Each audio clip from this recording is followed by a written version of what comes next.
I got her a set and speakerphone too. You got her set, or you mean Trevor got her a set? I won a bet so that Trevor bought her a set. So technically, I did all the work. Yeah. All right. True. Hello, my friends. Thank you for joining us for the PEBCAK Podcast, a weekly information security show featuring some all-around good people. It is week 6 of 2024. I'm Chris Louie and went skiing for the first time and happy to report I did not hit any trees. With me, I have my co-host, the Cloud God. When he goes skiing, trees jump out of his way. Yes, that's not true. I can't even ski. I hit the trees harder than Sonny Bono. I think Eminem said that, right? Or Sonny Bono. Yeah, but no, in all seriousness, I think last time you were doing your little ski trip, didn't you blow out your shoulder? So yeah, I dislocated it last year. It was actually exactly a year ago. The last time I went up to the snow, and I dislocated and relocated my shoulder in the same event. All right, look at you, John McClane, putting it back in the socket. But anyways, I'm glad you didn't get hurt, man. Is that skiing or snowboarding? Skiing. Skiing. Skiing. Yeah. Okay. No, he was sliding down the hill on his butt when he hurt himself last time. Why don't you be hip and go snowboarding? I don't get it. I tried snowboarding twice, and I determined that's probably not what I want to do for now. At least I wanted to try skiing, and the kids were skiing too. Everyone says skiing is easier than snowboarding. I haven't done either, but yeah, you should. You get snow by you. I think snowboarding is a whole lot easier than skiing. So, personally, to each their own. I've got 2 left feet, and they kind of go in different directions. Whereas a snowboard, I'm tied to a single board, can't go anywhere. So, French fry pizza. That's all you got to remember. And we have Glenn Medina, or should we call him New Kitchen Glenn, NKG. Finally done. Unbelievable. Well, actually, not finally. I still have flooring to put in, but it's pretty much done. Now it's just a matter of keeping it clean. I don't have a wait staff like Brian or Chris does, so you're looking at the cleaner too. The dishwasher. We don't the new have dishwashers, Glenn.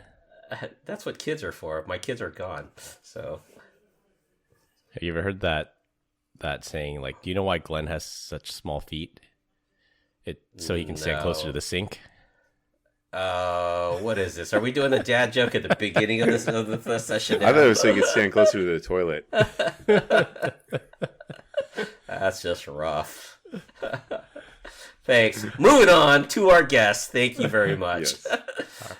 Our guest this week is friend of the show and Glenn's favorite punching bag, Victor DeLuca. Hey guys. Our previously scheduled guest had a last-minute conflict and had to drop out, and Victor was kind enough to join us to fill in. So, Victor, welcome back to the show. And hold on, I'm going to set the record straight. Sometimes I feel like Victor's punching bag here, all right? So, let's get that straight. No. You guys gang up on me. I'm the punching bag. Glenn is just jealous of the haircut, that's all. I'm all you can never be. He's jealous of the Lego hair. Is that what that is? Lego hair? Is that what we're calling it these days? That's his nickname, Lego hair. Lego hair, nice. Yeah. Thank you, Brad. Thank you, Brad, indeed. So is that bike in your background just for show, or do you actually take it out for a ride? No, man, unlike you, I actually worked out 31 days in January, so... Shots fired. Right. 3 minutes into the show, shots fired. He rides his bike to his yoga class. That's what it is. Right after he picks his own fresh vegetables for dinner. His spin class. Yeah. And he's got a root cellar at the bottom of his complex there. So No, I wish. Combined, we have decades of information security experience in here, not just to educate, but to entertain. We've got 4 awesome stories for you this week, so sit back, relax, and enjoy the show. This week, we're going to talk about a scumbag move by HP. Who's getting swatted this time? For our third topic, the new Horizon Foundation gets sanctioned. And close with fitness talk. For our first topic, we're just going to come out swinging and talk about an article that really angered me as I was reading through it. Now, when you think about computer peripherals that make you mad, what immediately comes to mind?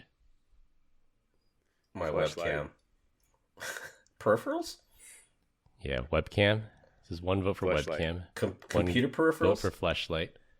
Yeah, Headgear, the headphones. headset. Like when it switches back and forth, that whole Apple thing pisses me off sometimes. I wish Apple would fix that, make that better. No, it's always your printer. Printers suck. Who uses a printer? Oh my gosh, what are we talking about here? I just printed off something yesterday. You It did? was it took like 10 minutes, yeah. And then But- on top of that, it came out like gray because we haven't used it in so long. The ink cartridge was choking. the whole way. Deech, they have video. Printing static pictures of porn is not necessarily a thing anymore. So, as odd as that would be to print out for my daughter, I was giving her some instructions, and I felt like if I gave her both a physical copy and a text message of it, she might actually follow through. But Yeah. I'm 100% sure she will not do either. So Yeah. So speaking of printing, right? This is what kind of gets me. I'm going to go off on a tangent here right now. Printers, awesome. I've got one. Kids, they print all kinds of crap to it. I don't know why, but it ends up just sitting there after they print it. I don't get it, right? And then I go through and I'm like, well, I guess I should shred it because I don't know what's on there. But paper used to be cheap. Have you guys gone and bought a ream of paper lately or a box of paper? Before, it was like maybe $16-20. You buy a box, you buy half, and they give you a rebate back. I just went the other day to look at a box of paper, which is like, I think 10 reams. It's like $50-70. It's like, what the heck's going on? whoa, no, I did not. I think it's like $5 Yeah. a ream, $5 to $7 a ream. So it's It's like more a than penny that a sheet now.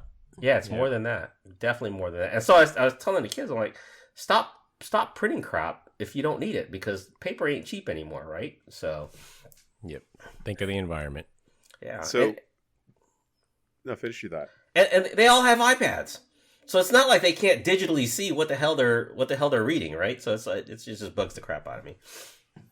All right, I think we hit a Did nerve with Glenn, but You did. Brian and Glenn Yeah. are on the right track here. So the answer today is the same as it was in the 1999 cult classic movie Office Space. It's the printer, where there's an iconic scene where the three main characters beat the crap out of the printer that kept jamming them and giving them errors like PC load letter. What does that even mean? PC load letter? What the f*** does that mean? Well, the company Hewlett Packard is trying to find even more ways to upset its customers, and at the end of 2023, they pushed a firmware update to many of their printers that block them from using third-party or aftermarket ink. HP's business model is built to sell cheap printers, then charge high prices for the ink refills. They even have a subscription service called Instant Ink, where for a monthly fee, your printer will notify HP when you're low on ink, and they will proactively send you out new ink cartridges. If you stop paying for that monthly subscription, your printer stops working even if there's still ink in the cartridges. That's pretty awful. Yeah, people weren't already mad at their printers. Who the heck buys cartridges anymore? I don't buy cartridges. I just take the printer, throw it away, and buy a new printer, and it costs just as much as an ink cartridge. Pretty much. I we're will getting to that say, point. Yeah.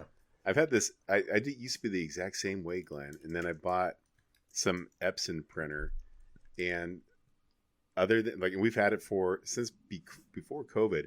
This is the first time in my life that a printer's lasted longer than a year, and I don't know what it is, but that thing it was actually. This is the first time we went to go print something, and it was like a little sketchy. The ink wasn't as sharp as it should be, but I got my money out of that one. I mean, I've traded out all my inkjets for laser, so but you pay the price for laser, and I went from color. I went straight to colored laser, and now I'm back to just black and white. I'm like, no, I don't need black and white print. You have 4 toner cartridges to buy instead of 1. Are you holding Brother, up their VDL? that's a brother cartridge right there. Yeah, that's my brother cartridge. Is that laser? Yeah. So yeah, toner cartridge, yeah. Is It's it a toner toner. if it's laser? Yeah. Yeah. It is, right? Yeah. Yeah. And little story time. I used to work at Staples years and years Get and years out of ago. here. That's awesome. That was easy. Yeah. And obviously I got fired. But Obviously. but And then he joined the military. So- How'd you get fired? Tell the story.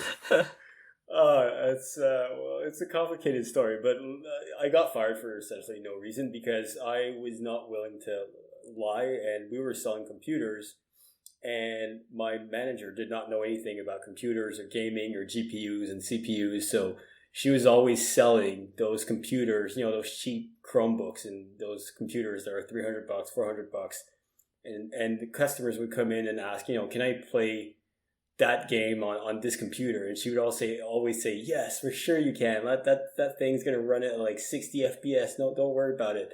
And I was like behind this person. I was like, no, that's literally impossible. That's an integrated GPU. You don't even have a dedicated GPU. You can't run Crysis 3 or whatever at Ultra, right? Whatever it is at the time. And, Nice. Dig Dug. Yeah, so I love that she got pissed off at me. She knows nothing about computers, but she knows it runs it at 60 FPS. That does not make any sense. You'd be surprised. I worked at a company where the RSMs or the account managers would just parrot and repeat things that the SEs would say. Mm-hmm. And at one point, we tried to see what ridiculous things we could get the RSM to say, like, oh yeah, this device, it can do the Kessel run in under 12 parsecs for sure. And then see if they could get them to repeat that. Yeah. Love it. Anyways. My story was those cartridges. We used to sell a bunch of cartridges at Staples, and one of the number one return we would get is people buying the wrong cartridges all the time. People don't know what they needed to buy, and somehow the box of the cartridges were never really clear. Like, it was so difficult to understand what you were buying. We would get returns, people bringing back their unopened cartridges almost every day. It was awful. But I remember, didn't it give you a number to buy? Like, it says 51, 72, 63, whatever. Yeah, I remember there used to be a book. Like, if you go to Office Depot or Office Max, there'd be a book, like a phone book, essentially. And you'd look up your printer model and it would say, these are all the compatible cartridges with this printer model. But I guess the thought is your average person would walk in there like, I don't know, it's an HP inkjet. I don't know what model I have. Exactly. Exactly. They would not look at the number, so they would walk in, buy one, and be like, "Oh, I didn't know that was the one. I'll just come back the next day and buy the next wrong one." Is that how it goes? Exactly. Yeah, you've got dumbass written all over you, and you deserve to go in circles on buying cartridges. Yeah, or they would bring the number, and it's the actual serial number. It's not even the model number. So it's like, I can't do anything with this. Yeah. Yeah. And that's when Victor joined the military, when no one would hire him. Unhireable. So what do you think? The idea that HP is going to do this to their printers, and by the way, I think they've got the market on a lot of the printer segments, right? They ended up buying like Samsung and their printer department or their org specifically. So I only know because I had that one stupid printer that wouldn't work on the new Mac M1. I don't know if they bought a bunch. So, Canon and Brother are probably competitors. Was it Epson that's left? But I don't see. Do you guys see this being a trend for the other manufacturers that they'll start locking this down as well? I mean, I think so. It's definitely a revenue stream for them. That's where they make all the money. And even the HP CEO, he said the quiet part out loud. He's like, we want to make Ink a subscription because we make 20% more on subscription customers than people that just buy it when they need it. How much longer do you think they actually get a lawsuit against them for trying to do like some antitrust stuff? There's multiple class action lawsuits against HP right now, but Chris is leading the way. Yep. Instead of apologizing for pushing the hated firmware update, HP, they actually doubled down and they said that banning third-party or aftermarket cartridges is for your own protection, Glenn. They're protecting you because they said third-party ink cartridges can have malware and viruses on them, which will infect the printer, then infect your computer or your network. And I can feel the collective audience's eyes rolling right now. So hold on. Very thoughtful. Let's say this. No printer. Let's say this. Let's say there may be malware on this thing. Small percentage, sub 1%, right? Is anyone worried about that? Like, what's a printer going to do? Sorry, I was saying DDoSing your home network or sniffing traffic based off of the network card that's on there? What can you really do? What do you guys think? It's like a SIM card. It has its own operating system on it. I have no idea. Yeah. Yeah, and I guess that those printers probably don't have a lot of computing power, right? Probably only like 32 megs of RAM or something. Like, I doubt that thing has any power in it. I think it was Ars Technica actually, took HP at their word and talked to security researchers, like respected people in the field of hardware hacking, and they said at the very best case, you would have to have a nation state backed actor with unlimited resources that was very determined to target a specific individual. And then they said, even then, maybe they could pull this off. But for your average Joe Schmo person, your average hacker in the basement type person, like, this is not a thing. This is unrealistic. So that nation state would be like Amazon? Sorry. Get it? No, I would say insert the audio clip of Floyd. So you're saying there's a chance. So they're saying there's a chance. Yeah. That's the whole basis for this ridiculous firmware update. I guess the moral of the story is turn off auto updates on your printer and then just never let it update to that one that blocks the third-party cartridges. I think there's going to be a point in time in which they're just going to start shipping these things out that if it doesn't update in 60 days, then it just craps out, doesn't work at all to circumvent that. That's Yeah. that's what ink does anyway. Like, I've had ink that was like sat on a shelf for a year and you go to use it and it was dry. Just Like, dries up. Yeah. Yeah, that's stuff that drove me mad. Got to clean the print heads, Glenn. Yep. You got time for that? I barely used the damn thing to begin with.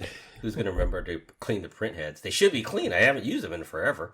So Yeah. This is every 10 years when you go to renew your passport. You're like, damn it, got to print something again. Yeah. I see Victor highlighted something in my notes here.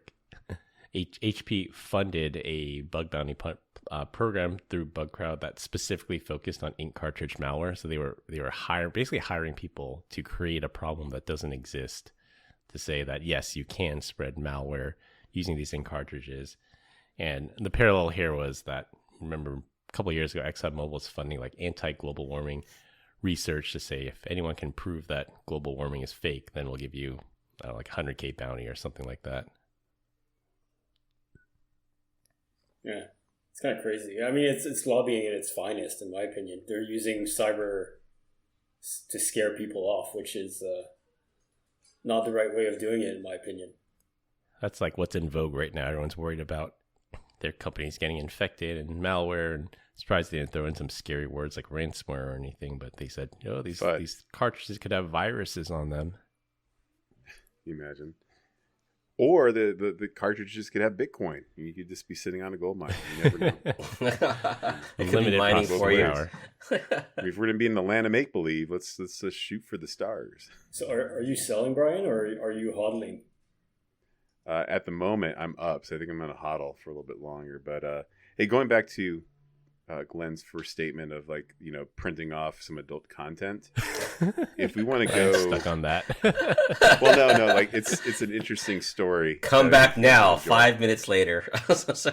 Well, no, like on that whole like analog adult content front, there was a point in time in which I submitted an ungodly amount of written stories to a particular publisher at one point in time, hoping to get published. Dear Penthouse, this is my first time. I've never done this before. Yeah, but the reason why is because me and a friend, like, we were always like trying to one up each other on making stuff super weird. So long story short, like, I knew he liked, like, I think it was called Penthouse Forums or something like that. I think that was the name of it.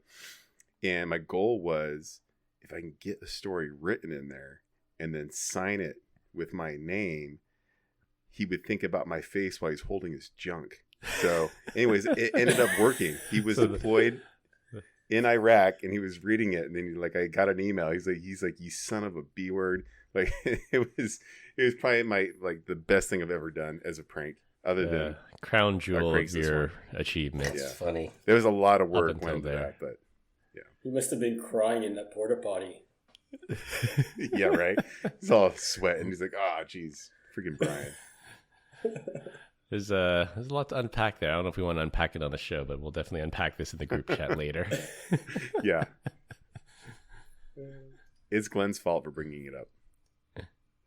It's true. Anyways, the last thing I'll say about this is I think I speak for the entire world here when we want to channel our inner Elon Musk and tell the HP CEO to go F yourself. Don't do this to people. Ooh. Almost dropped the F-bomb. I like it. You should just insert the actual audio from Elon. From Elon, yeah. Yeah. If somebody's going to try to blackmail you with money, go f*** yourself. Go f*** yourself. Is that clear? For our second topic, this will be our ransomware story of the week. It combines two topics we've covered on the podcast before. Ransomware is not new. It's been around forever, but the way ransomware actors are coercing their victims to pay has been evolving. After all, if the victim does not pay, the ransomware gangs do all that work for nothing.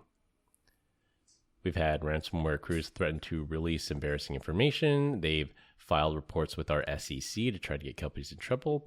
They've called actual customers of the victims to tell them to convince them to pay, even going so far as to call the patients of a mental health facility threatening to release their highly sensitive records unless they paid up.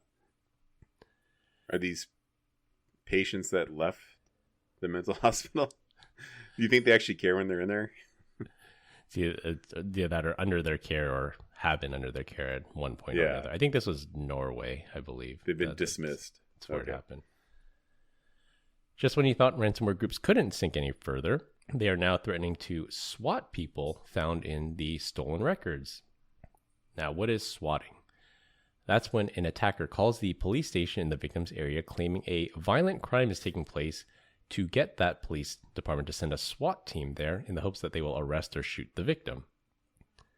In the story I came across, the ransomware group encrypted the systems and stole patient data for a medical facility and threatened to send SWAT teams to the patients that were found in the medical records. The ransomware group does not even need to know how to perform a swatting attack because, you guessed it, there's a swatting as a service platform that will do all that work for you. What a scumbag move.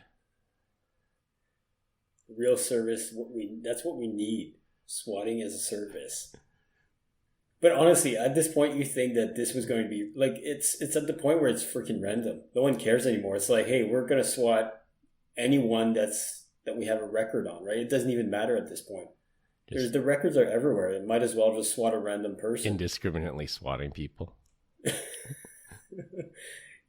Give the police officers a job again. How about we just swat the ransomware people instead? Yeah, that would be good. Yeah, we just said, I'm all for that. SEAL Team 6. Yeah. Not fake. I don't think the Russian police, I don't think there's a chance that the Russian police have actually the resources for that. Unless the payout's big enough, then they'll be there. A slice of bread. Yeah. If there's anyone that looks emaciated and needs food, it's you, dude. Your eyes are sucking right now. What the hell? Well, I guess, as the champion of the bodybuilding, the heavyweight. Save your BS for later. We'll talk about this. You're not the champ. You're not the champ. Bodyweight champion. False. Yeah. Well, if there's something to be said about their creativity, this is definitely it. I think there was a report released by Coveware that said ransomware payment, the odds of a ransomware, the percentage of people paying the ransoms is at its lowest ever. It's at about 29% right now. So the ransomware operators out there have to find creative ways to get people to pay, or else their whole business model falls apart. Yeah, if you got something to lose, I think you'll eventually pay. Or I guess if you have something to hide, in this case. We all have something to hide. The question is, are we okay with it being exposed, right? So whether or not it's worth the ransom. What's worse, the fine and the negative publicity or the payout? What are you trying to hide, Glenn? I don't know. But at least now we know Brian's probably hiding another 25 erotic stories on his computer. His penthouse letter collection. No, that's way long ago. Have you heard of? I am a published author. Yeah, have you heard of Dear Abby? Brian, did you save that issue? Do you still have a copy of that? No, that's long gone, man. Can you look that up in like microfiche at a library or something like that? Is that possible? I think it's probably possible. I think it was 98, maybe. No episode, no issue, year, title of probably identify the cover. Yeah, just kidding. Yeah. Also, why the library, Glenn? I doubt the library has that type of magazine. Hey, maybe not in Canada, but in the U.S. it's an open thing. Glenn's library has that apparently. Freedom of information, man. I don't care. Why don't you just hire one of these ransomware groups to hack into Penthouse and then see if they can download the digital issue of that? I'm sure they have it archived somewhere. There you go. Right now, people are frantically looking for it. Read the story. Yeah.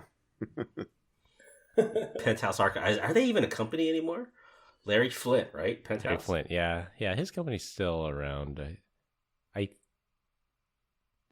can't remember because there's a lot of consolidation. So I remember Playboy went private. Hugh Hefner retook the company. It used to be publicly traded, funny enough, and then Hugh Hefner made it private, and then. I think the magazine still exists, but it literally is just the articles around because before Hugh Hefner died, he's like, there's so much free pornography out there on the internet and people aren't going to pay to see it in a magazine anymore. So I think he realized that and he tried to pivot it into like a news publication. I think Penthouse might be owned by that Friend Finder site, that digital conglomerate now. You can look that up. I'm pretty sure seem to know a lot. One of you deviants is a pro. Yeah, member of I just looked it up. Finder. Yeah, I just looked it up. It says Penthouse to shutter print magazine. So they're no longer a thing as of January 15th, 2016. I know a little bit about it because when I was unemployed and I was looking for like IT related jobs, one of the listings I came across was the sysadmin for it was a website called friendfinder.com, but friendfinder.com owns like adultfriendfinder.com, which is like a couples hookup site. And one of the requirements that says, must know Linux, must know command line, must not be uncomfortable viewing adult content, because I guess part of your job is going to be monitoring or looking through adult content as part of your sysadmin duties. You were uncomfortable, weren't you? I think I was okay with that. It was the must be able to lift 75 pounds without assistance, because I was probably not that strong at the time. Not like the beast I am today. Oh my gosh. I don't think I've ever read a job listing in which being able to pick something up was the thing that stopped me in my entire life. Well, yeah, naturally for you. Yeah, have you ever done physical work like in a warehouse or something, Brian? Yeah, absolutely. Yeah, that's not a warehouse, but I worked for a road crew once, chopping down trees and stuff. How else do you think he got so big? Mm-hmm. Yeah.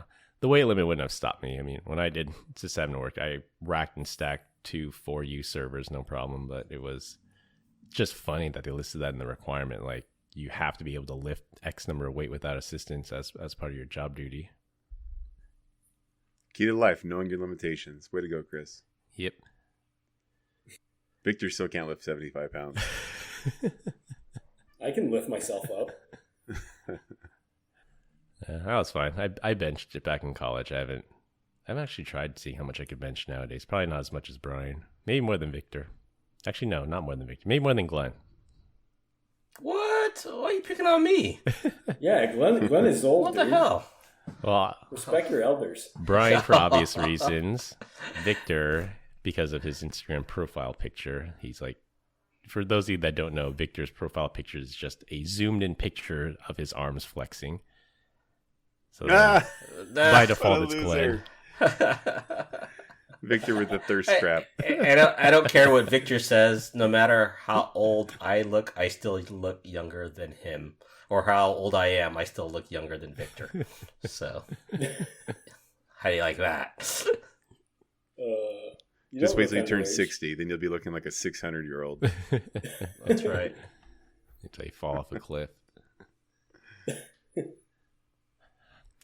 All right. Well, next time we're all together, we should have a weightlifting competition. Should. Yeah. I'll Followed pass. by a 10K run. I pass. What's your 10K time, Victor? I bet I could smoke the other two. What's your 10K? I don't know. I only run in the morning, so I run 3K in 15 minutes. That's my go-to in the mornings. 3K and 15? Why so slow? Yeah. I don't know. Chris is doing the I'm calculation. trying to do the math in my head. Like, I know what 5K is and what 10K Do the is. McDonald's What's math. 3K? He can do a 5K in 15 minutes, just so you know. That's not. like Olympic level, dude. I think that's actually faster than Olympic. That's I was pretty just trying to fast, hype yeah. up Chris. He's a fast little Thank you, Brian. Appreciate boy. it. Yeah. So you think you can smoke us? All right, that's fight talk. I could Zenith definitely Live. smoke Brian and Glenn in a 10K for sure. I don't know. First off, 1.86 miles. First off, I would never go enter a 10K race. Period. Exactly. So I win by default. My days of doing that are over. But I Do you will think tell you guys. Go ahead. 6.2 miles. Is that what that is? 10K. Yeah. No, so I run 1.86 miles in 15 minutes. That's pretty good. Okay. Yeah. Sub 10-minute mile. That's all right. I would expect you to be running closer to like a 6-minute mile. To be honest, man. I'm not even being a jerk. Just your frame, where you're up, altitude. I think you'd be smoking it. So. Altitude. But you're running on a treadmill inside and just Yeah. staring at a wall, right? Okay. Outside, you'd probably Yeah. be quicker. Yeah. Maybe. And I bet Glenn at my age probably would have been faster than me. He's just an old man. Glenn was now. super quick. Weren't you running like a 4 or 5 minute mile back in the day? 5 and a 5:05 on my split. So on a 2-mile run. So Yeah. would you guys have beaten that? I just want to know. That's my best. no. I That already was my said I best. would 8-minute have. mile, Yeah, maybe yeah. for me on distance. Yeah, That's 18. Yeah, what was I? 18 at that time. Yeah. And then we were running 3 miles. I was running 3 miles in 16. So Oh it. man, You hear that? You hear that, VDL? He was clapping them cheeks. the 50s were wild. the 50s are wild. Oh man. The tracks are smaller in the 50s. Yeah. Just Post-war walks, post-war jogging. yeah. Way better than the was it the Canadian military where they made you walk in less than 2 hours, right, for a mile. That's the requirement to be in the Canadian Special Forces. No, it was duck, run, and skip and hold hands. Yeah, that's it. I heard all your was a pro at that. I heard all your weapons were like slightly used weapons from France from World War II. Is that true? Dropped only one time. Dropped only one time. Never fired. Yeah. Love is stronger than hate. Yeah. All right, Victor taking the high road here. For our third topic, you guys may know my saying that if the money's there, we don't care. Well, we now need to add an asterisk to that saying. 3 people have been sanctioned by the U.S. Treasury Department for providing cybersecurity training to the terrorist organization ISIS. If you remember, ISIS is the terrorist organization wreaking havoc primarily in the Middle East and radicalizing people in Western countries to motivate them to carry out their own terrorist attacks. I won't even try to say their names, but they're linked through in the show notes. These 3 individuals created a company called the Electronic Horizons Foundation to teach ISIS members how to launder cryptocurrency, take donations using crypto, spread propaganda online, and use end-to-end encrypted communications. ISIS and their affiliates are heavily sanctioned by the US and other governments, so they have resorted to using cryptocurrency to fund their terrorist activities since they are cut off by the world's banking system. I was looking at the article and I was like, the names can't be that difficult. And then I looked at it, I was like, yeah, I don't think I could do a really good job saying that. Yeah, we could say it. I don't think we'll be saying it right. I make it a point to try to like learn the difficult names because Lord knows, like if you have a name like Mumumin Al Majawi Muhammad Salam, then you probably know more than one language and you're smarter than me. So the least I could do is try to figure out how to say your name. Yeah. Well, the second one's called Sarah, so I would just say Sarah.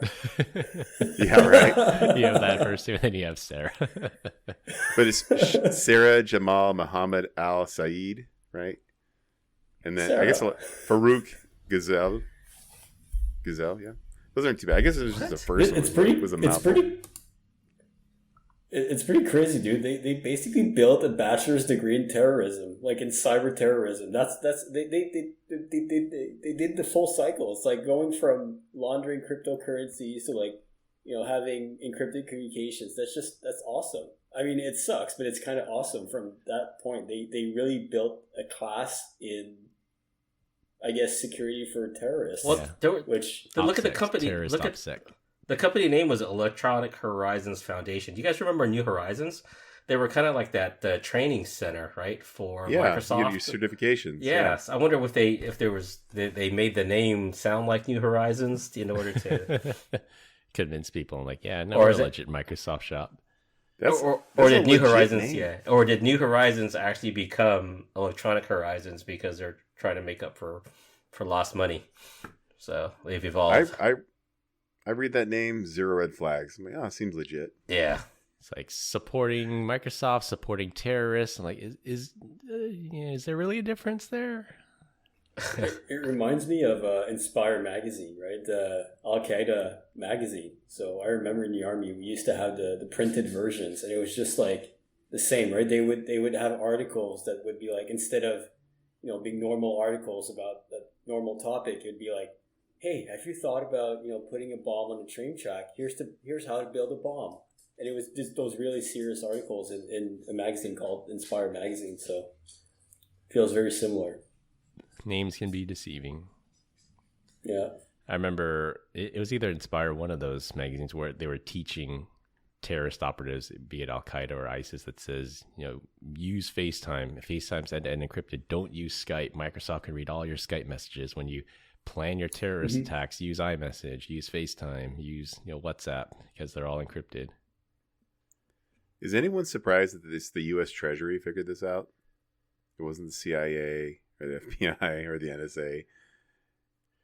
I wouldn't put it past. It's that saying, follow the money. I'm sure they I had guess. some help with some of those 3-letter agencies. It's usually the Treasury Department that has some bite. Well, What is the purpose of the U.S. Treasury? counterfeit? Right. That's the Secret Counterfeiting. Service. Yeah, it's Secret Service. Why is the Secret Service in charge of counterfeiting?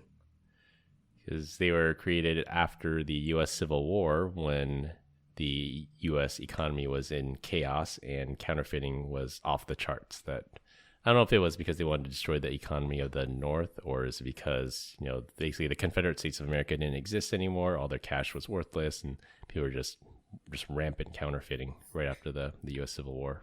That still doesn't explain why the Secret Service, because their detail is to protect the president, right? And it was the other But they way. started. They Yeah. started Yeah, as anti-counterfeiting, and then they became the presidential protection. Gotcha. Right. You guys pay so much taxes. So Not as many much good as you. services. Like pot kettle black, Victor. Yeah, exactly. I bet you paid twice as much for that bike just in taxes alone. And I'm proud of it. Oh gosh. All right, just I'm not remember, crying. the IRS is the people who finally put away Al Capone. The FBI couldn't do it. The attorney generals couldn't do it. It's the IRS that finally got Al Capone in jail. Wasn't it tax evasion? Tax evasion. They got him You for? do not mess Yeah. with the IRS. Yeah. Do you Right, think he was mad? He was like, whoa, really? This is what I'm getting arrested for? You gotta be kidding me. Who's my accountant? Yeah. That guy's fired. It's like, I want his family dead. I want his house burnt to the ground. All right, for our last topic, it will be a rotating topic every week. This week, we're going to talk about the body weight fitness challenge, and I'm anticipating this to be a pretty lively discussion. Well, I know for sure I didn't make it, so. So we are recording in February. So the two challenges we had going, so the first was Dry January, and the second is the Body Weight Fitness Challenge. They have both come to an end. Thank goodness. Oh my gosh. I'm still going to continue to exercise, though, because I got to make up for the 10 or 15 lost days days. that I was sick. Yeah. To recap, Dry January is when you refrain from drinking alcohol in the month of January. The Body Weight Challenge was Brian's idea to motivate the four of us on the call, and our listeners to do 100 push-ups, 100 sit-ups, 100 squats, and 20 pull-ups each day in January. I took it as motivation to live healthier, but Brian changed it and made it a competition without telling any of us. I know. What the heck was that What are you about? talking about? What do you like? The whole thing was to do these things. Like, what do you mean it was a competition from the beginning? And then fit shaming us when we didn't do stuff. And I was like, oh my gosh. I mean, in that's- Glenn's defense, he's no quitter, right? He's gonna keep drinking. He's gonna keep slouching. He ain't no quitter. That's right, damn it. And I tell you this is the last time I ever do anything dry for a period of time, because that's a guaranteed way that I know how I got COVID, was because I let dry January kick in. So let me interject before we talk about dry January. This past weekend when we went skiing, I also went to the Great Wolf Lodge. I told you guys in the group chat. And you can think of it the Great Wolf Lodge. It's a giant indoor pool with hundreds of people, urine content in the pool off the charts, at least 75+%. But it was just warm and moist and just a cesspool of bacteria and viruses. I thought for sure I was going to get sick. But it's been at least 5 days since I've been there, and I'm still 100% healthy without, I might add, without the need for my Tito's prophylactic. Yes! I am invincible! Well, congratulations. Yeah, what's your point? What are you trying to say? Yeah. Look at me, I spent a buttload of money to go swim in the winter. So they had chlorine. Yeah, I know. Chris is like, look at me, guys. I'm not an alcoholic. Yeah. I went swimming and then COVID-free. went swimming, and then I turned around and went skiing. That's how my life is, right? So I'm just saying, I'm still COVID free. That's the whole point of the story. I thought for sure I was going to catch it there. Like, you could literally taste the COVID in the air, but I think what saved you to dodge it. I was hoping you would. Yeah, I think what saved you is the fact that you wore your mask while you were swimming, right? Is that? I remember seeing a picture about I that. did not wear the mask while I was swimming, Glenn. There were people doing that though. Like, could you imagine the crap Brian would give me if I did that? We're gonna have to ask Grace to really find out. Yeah, for those of you who can't see right now, Chris has a mask as we're doing the podcast. There's As that always. All right, body fitness challenge talk. All right, so it was supposed to be motivating for us to get us to work out, and then Brian started shaming us, saying, "Oh, that doesn't count. This doesn't count as a day. I win the competition by default. This doesn't count." I thought we were just let- helping each other out. So it was a challenge to do it every single day, right? And so Chris immediately failed because right now he actually has his mask on, at least the filter. So Chris failed because he would post his other workouts, and the challenge wasn't the other workouts; it was the 100 push-ups, 100 sit-ups, 100 body squats, and 20 pull-ups every single day. So Chris is out. And But then Glenn, those other workouts did include 100 push-ups, 100 sit-ups. yeah, not every day. Nope, false. Nobody cares.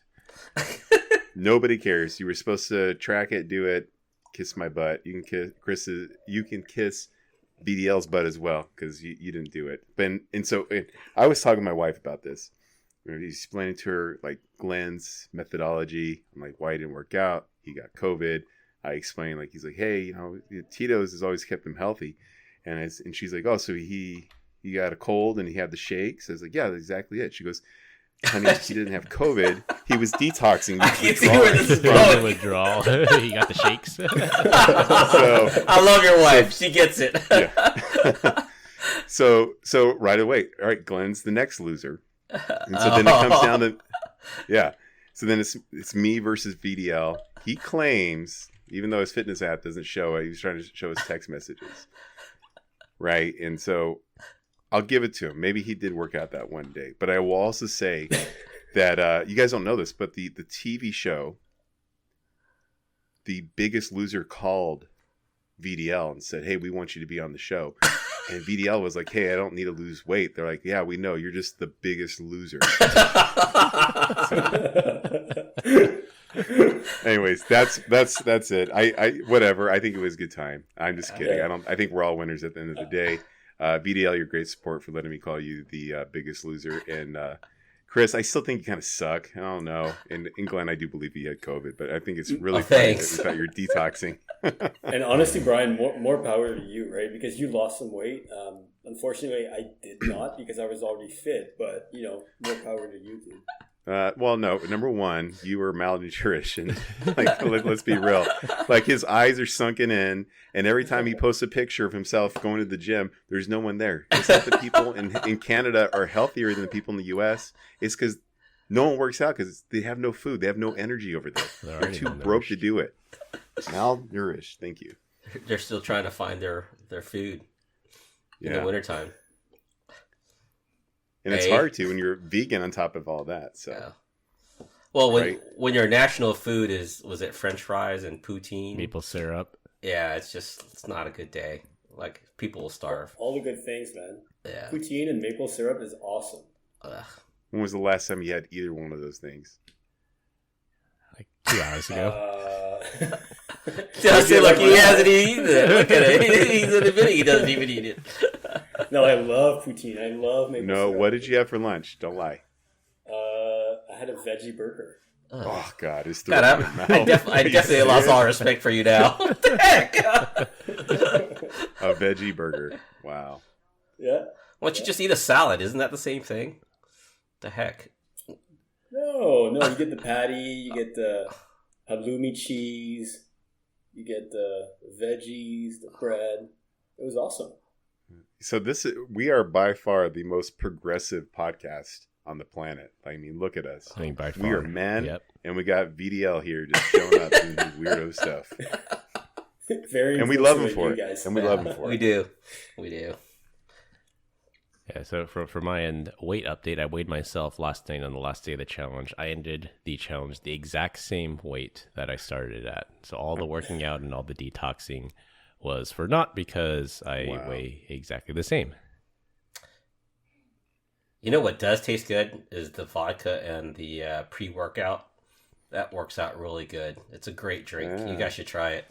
So you get an upper and a downer, then they counteract each other. That's right. Did we all not actually drink this whole time? Did anyone actually give in? I drank because I didn't know it was a dry thing. I honestly wasn't even aware of it. When did you realize that? How far in did you realize that it was dry January? Oh, like 3 weeks in? But I rarely drink, right? I rarely drink, so I'll probably have, 4 beers this month. I think I had a drink for my mom's birthday, but that was it. So was it a vegan beer? Yeah. Has to be. Yeah, chicken beer sucks, dude. No, it was a kombucha with alcohol, right? Fermented something. It's kombucha that went too far, and then it fermented into alcohol. Look, he's laughing. It's like drink that Pruno VDL, some prison wine. That's it. But the only thing that matters is who won the bodyweight challenge, Chris. Well, Brian self-proclaimed himself the winner because he's questioning your integrity and saying you didn't actually work out when you did work out. Yeah. No, I think it's if we go by that, we all I guess we can say the three of us did work out every single day. I don't know the three of us actually did exactly what we were supposed to do. I think that's just me and Victor, to be honest with you. Yeah, and I got the best time, so. Did you actually get it the best time? I don't know that you ever showed that. What was your time? 4:41. Victor sent it to me privately because he wanted to one-up you live on the show and see your reaction.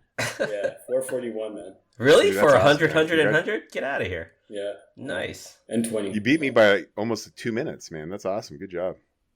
Yeah, well, he is lighter than you, so that didn't have to move as much. You're like 40 years younger. But I will also say that I don't know that speed on that is actually the best. So I did it again today just because I think it's like a great warm-up.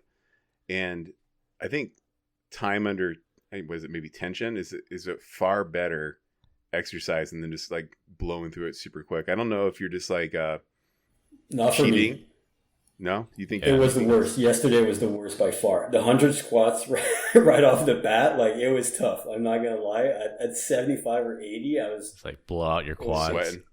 It was much harder. I would say that it's the opposite. While breaking it down 25, 25 or 33, 33, 34 was a lot easier than doing what I did yesterday. It was super fast, don't get me wrong, but it was super hardcore, difficult. But if you would have done, if you would do 100 straight, but at a controlled pace, like you're like all the way down, all the way back up, a little bit slower, I think that would be exponentially harder than just trying to crank out 100 as fast as you can. Yeah, so Brian's right. So there's time under tension. Like if you do 100 squats and you pop up and down like a jack in the box, that's much easier than doing 100 squats and taking 3 seconds down and then 3 seconds up. Oh yeah, that'd be way harder. Sure.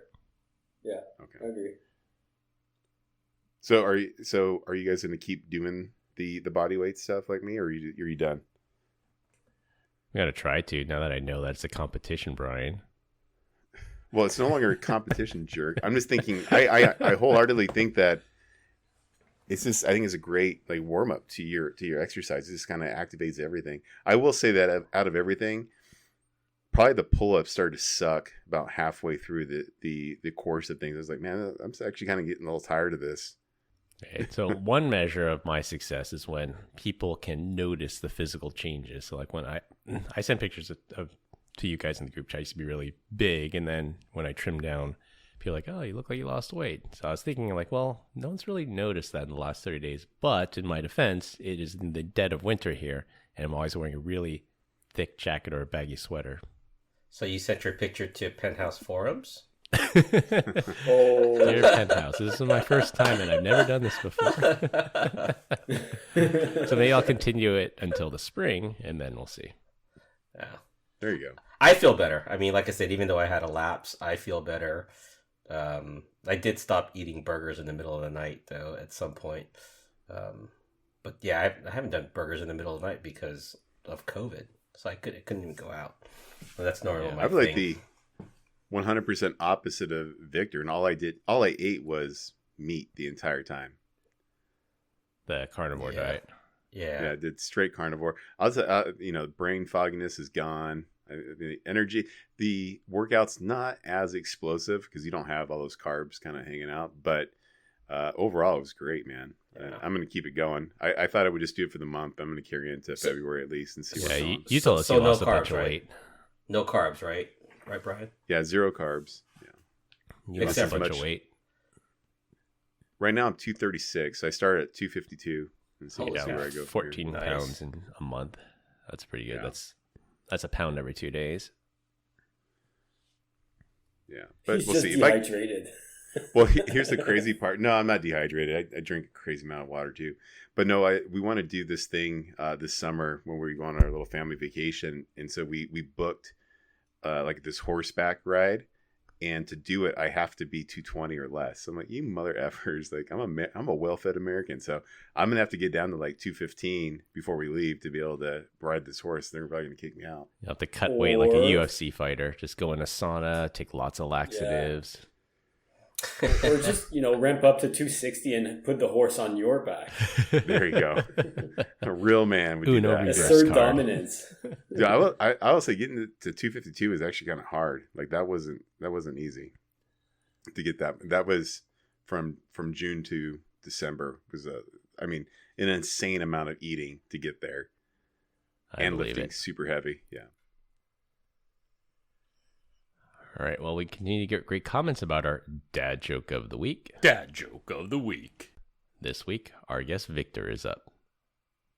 Yeah. So by now you know that I used to work at Staples and I got fired. But yeah, I also used to work in a shoe recycling shop, but it was soul destroying, so I left. Soul destroying.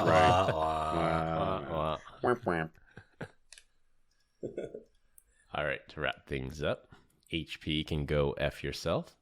Go yourself. Is that clear? Ransomware is combining forces with swatting as a service. Don't provide IT support to terrorists. And Brian takes fitness very seriously. That's all I have for this week. We hope you enjoyed this week's episode. You can find us all on LinkedIn. Links will be in the description. Follow us on Instagram at PEBCAK Podcast. thank you to all our listeners and subscribers who rate us 5 stars in the iTunes Store and Spotify and left us a review. We appreciate you all spreading the word to help grow the show. The best way to find us is to search for the PEBCAK Podcast in your favorite podcast listening app. My co-hosts Brian Nietzsche and Glenn Medina, and our guest Victor DeLuca, I'm Chris Louie. Thanks for listening. We'll see you all next weekend. As always, have a nice day. Bye, Felicia. Bye, family. Have a nice day.